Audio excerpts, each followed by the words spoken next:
দেখুন, ওর মেয়েকে আগে জিজ্ঞেস করুন যে তুই কটা ডিগ্রি করেছিস আর তুই ওখানে একটা কলেজে তুই পড়াস কি করে? তুই কলেজে গিয়ে ওর বাপ তো বিশ্ব চিটিংবাজ, চোর।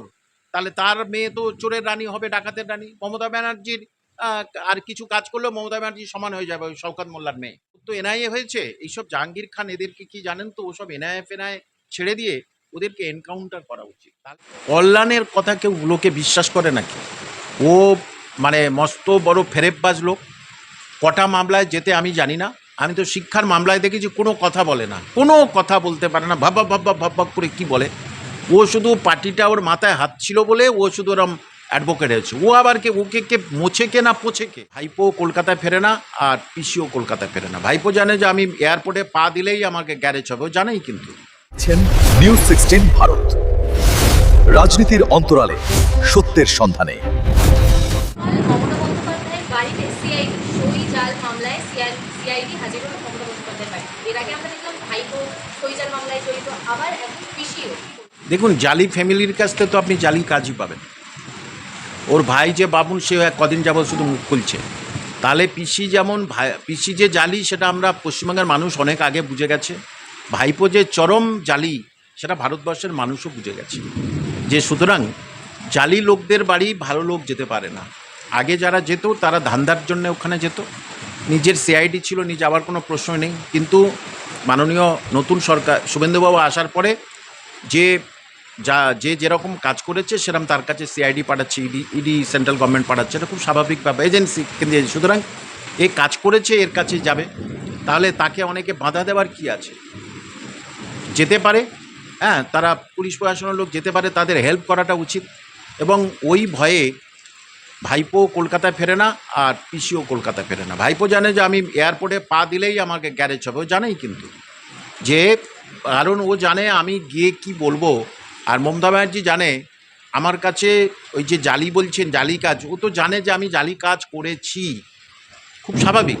যে সুতরাং সেই জন্যেই ও বাড়িতে ফিরলে কিন্তু মমতা ব্যানার্জির খুব খারাপ খবর আছে, সেটা মমতা ব্যানার্জি জানে। আর সেই জন্যেই ওখানে গিয়ে রাহুল গান্ধীর কাছে পদপিষ্ট হয়ে রাহুল গান্ধীর পায়ের কাছে গিয়ে বসে আছে, তুমি আমাকে বাঁচাও। এখন দলে ভারী করছে, কিন্তু এটা হবে না। ধরনের আবভাব আর কি। কংগ্রেসে গেলে তাহলে কংগ্রেস ওর হয়ে কথা বলবে, ইন্ডিয়া জোট তোর হয়ে কথা বলবে, তাহলে অনেক ভালো হবে। হ্যাঁ, অনেক ভালো হবে, বেশ জোরদার হয়ে যাবে, যাতে আমার ভাইপোটার জেলযাত্রা বাঁচে এবং আমারও জেলযাত্রারা বাঁচে। এই জন্যেই কংগ্রেসে ও যোগদান করতে চাচ্ছে। ও কংগ্রেসে যোগদান করলেই পশ্চিমবঙ্গ থেকে কংগ্রেস জিনিসটা মুছে যাবে। এবং মাননীয় অধীর দাস এরা কিন্তু কংগ্রেস আর করবে না, এরা তখন অল্টারনেটিভ পথ দেখবে। হয়তো একটা তৃতীয় ফ্রন্ট হওয়ার সম্ভাবনা তৈরি হচ্ছে পশ্চিমবঙ্গের বুকে, যেটা আমি অনুমান করতে পারছি, বুঝতে পারছি। কংগ্রেস তৃণমূল থেকে ভেঙে যাওয়া, ওদিকে কংগ্রেস ও কংগ্রেসের কাছে গিয়ে দহরম মরম করছে, সেটা অধীর বাবুর মতো লোকজন পছন্দ করছে না। তাহলে বাংলায় একটা তৃতীয় ফ্রন্টের সম্ভাবনা প্রবল। কিন্তু অপরদিকে কল্যাণ বন্দ্যোপাধ্যায়। কল্যাণের কথা কেউ লোকে বিশ্বাস করে নাকি? ও মানে মস্ত বড় ফেরেববাজ লোক। কটা মামলায় যেতে আমি জানি না। আমি তো শিক্ষার মামলায় দেখেছি কোনো কথা বলে না, কোনো কথা বলতে পারে না, ভাব ভাব ভাব ভাব ভাব ভাব করে কি বলে। ও শুধু পার্টিটা ওর মাথায় হাত ছিল বলে ও শুধু ওরম অ্যাডভোকেট হয়েছে। ও আবার কে ওকে কে মোছে কে না পোছে কে? ওর এলাকার লোকজন ওকে আর পোছে? তো এইবারে ওই কটা দিন শুধু আছে, তারপরে তো ওর আর অস্তিত্ব থাকবে না। কিছুদিনের পরে ওর আর অস্তিত্ব থাকবে না। মানুষ তোমার দল পছন্দ করছে না, তুমি আবার তাদেরকে বলার কি অধিকার আছে? গণতান্ত্রিক উপায়ে তাদের মনে হয়েছে এই দলটাই খারাপ, আমি করে ভুল করেছি, দলটাই ত্যাগ করলো। সেখানে ওই সমস্ত ওই ফেরেববাজ কল্যাণ বন্দ্যোপাধ্যায়ের কথা কে শুনবে? কেউ শুনবে না। ওর আরও অনেক কিছু বার হবে। ওর আরও অনেক কিছু বার হবে। কারণ তোলাবাজি আর ওই বিভিন্ন সিন্ডিকেট থেকে পয়সা ইনকাম ছাড়া ওর তো কোনো ফিক্সড ইনকাম ছিল না। তাহলে কোন পয়সায় ওই সব তো দাদাগিরি করতো? কোন পয়সায় এরকম ফ্ল্যাট কিনেছে? কোন পয়সা, কার পয়সায় কিনেছে? সুতরাং ওর ওই তোলাবাজি দাদাগিরিতে এইসব হয়েছে। তা ও সিআইডির সামনে যাবে কি করে, ও ইডির সামনে যাবে কি করে? তাহলে একটার পর একটা কেস খাবেই, এবং শেষ পর্যন্ত ও অটোমেটিক্যালি গিয়ে হবে। কারণ কোর্ট হচ্ছে কি ওকে দিল, কোর্ট বলেছে তুমি ইডির কাছে যাও, যাতে অসুবিধা কি আছে? ও জানে আমি গেলে কোনো উত্তর দিতে পারবো না, গেলেই আমি খাঁচায় ঢুকবো। কারণ প্রতিদিন একটা একজন করে খাঁচায় ঢুকছে। অভিষেক আর মমতা বন্দ্যোপাধ্যায় বাদ আছে, ওরা কিছুদিনের মধ্যে ঢুকবে। তো মাটির ভিতরে ঝুঁকবে, এটা আমরা প্রথম। অভিষেক ওকে ও খুব পেছন থেকে বলেছিল তুই যা আমি আছি। অভিষেক বুঝতে পারিনি যে ওকেও মানুষ ওরম হেনস্থা করবে, ওরম ঘর ভেঙে দেবে। ও পালাচ্ছিল নেপালে। নেপালে ওর ছেলে মেয়েদের একটা স্কুলে এমনি ভর্তি করে দিয়েছে। নেপাল থেকে ওই যে চোলাই কারবার ও করে, বিভিন্ন রকমের ব্ল্যাক মার্কেটিং, মানে নিষিদ্ধ জিনিস ওগুলো ও তো সাপ্লাই করে নেপালের সঙ্গে, ওই ব্যবসাটাও শুরু করেছিল। এবারে জানে আমি একদম নেপালে পালিয়ে যাব, কিন্তু নেপালে পালিয়ে যাওয়ার আর কোনো অস্তিত্ব রইল না। সেই জন্য ও তো কেউ পালাতে পারবে না, এটা একেবারে নিশ্চিত। কারণ সারা ভারতবর্ষে রেড অ্যালার্ট অটোমেটিক্যালি ভিতর থেকে জারি করা হয়েছে। ও সবাইকে খাঁচায় ধরবে, এটা একেবারে পরিষ্কার। সুতরাং ওর তো এনআইএ হয়েছে, এইসব জাহাঙ্গীর খান এদেরকে কি জানেন তো, ওসব এনআইএ ফেনআইএ ছেড়ে দিয়ে ওদেরকে এনকাউন্টার করা উচিত। তাহলে মানুষ, বাংলার মানুষ অন্তত শান্তিতে থাকবে, শান্তি পাবে যে যা ওকে এনকাউন্টার করে মেরে ফেলে দাও। কবে বিচার হবে কি হবে তাতে এনকাউন্টার করে মেরে দেওয়া। দেখুন, ওর মেয়েকে আগে জিজ্ঞেস করুন যে তুই কটা ডিগ্রি করেছিস, আর তুই ওখানে একটা কলেজে তুই পড়াস কি করে? তুই কলেজে গিয়ে, ওর বাপ তো বিশ্ব চিটিংবাজ, চোর। তাহলে তার মেয়ে তো চোরের রানী হবে, ডাকাতের রানী। মমতা ব্যানার্জির আর কিছু কাজ করলেও মমতা ব্যানার্জি সমান হয়ে যাবে ওই শওকত মোল্লার মেয়ে। যে অত সাম্রাজ্য অত কিছু করেছে কি করে? কিছু তো করতো না।